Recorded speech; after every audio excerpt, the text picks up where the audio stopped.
Hi, this is just going to be a quick one. I've been painting now for more years than I'd like to remember, to be perfectly honest.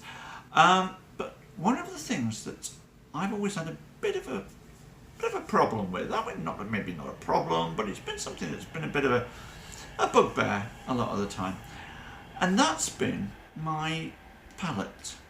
Not my choice of colours, not that kind of palette, my actual physical palette for oil painting. I've tried all sorts of things. I've got traditional palettes to different shapes and sizes, wooden ones, I've tried plastic ones. I tried those paper tear off ones early on, but I didn't like those at all.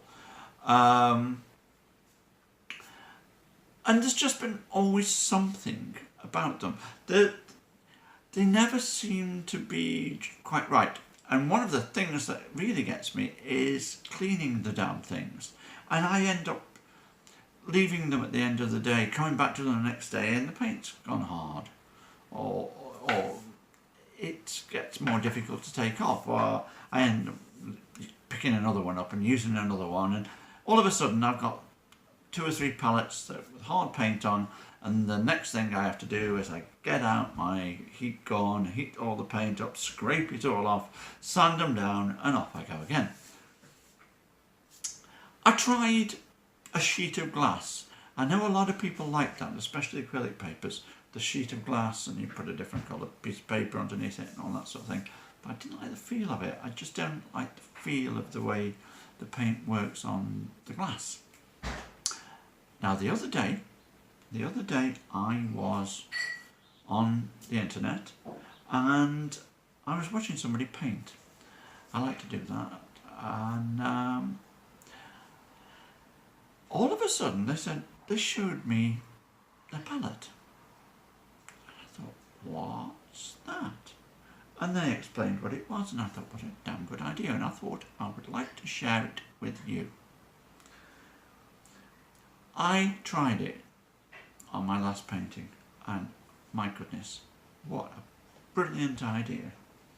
Here it is.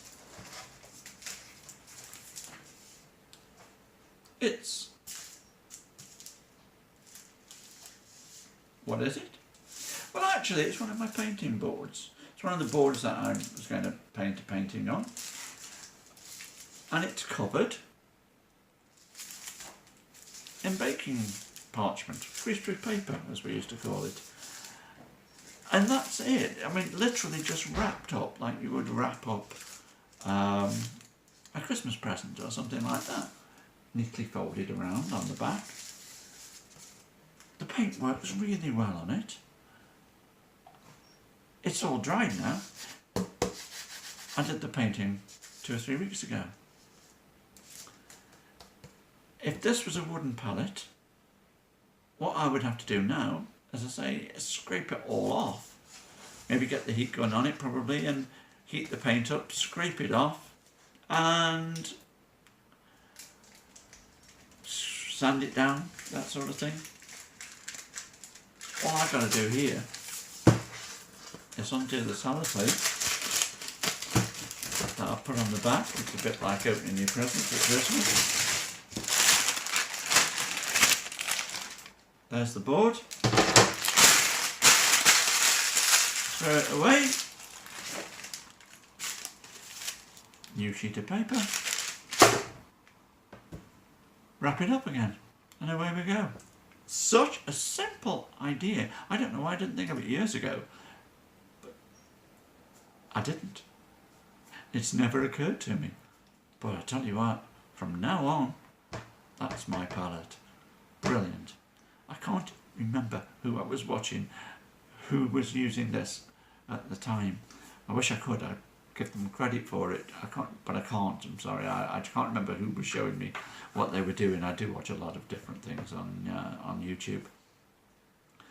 But whoever you are, if you see this and you recognise the way you do your palette, well, thank you very, very much. I am really, really pleased with this. It's one of those simple little things that makes all the difference. Well, that's all I wanted to show you, really. That's the That's the little trick, the little clever little thing that I found out from somebody. Try it. It's great, believe me. Until next time, happy painting, and I'll see you in the next video.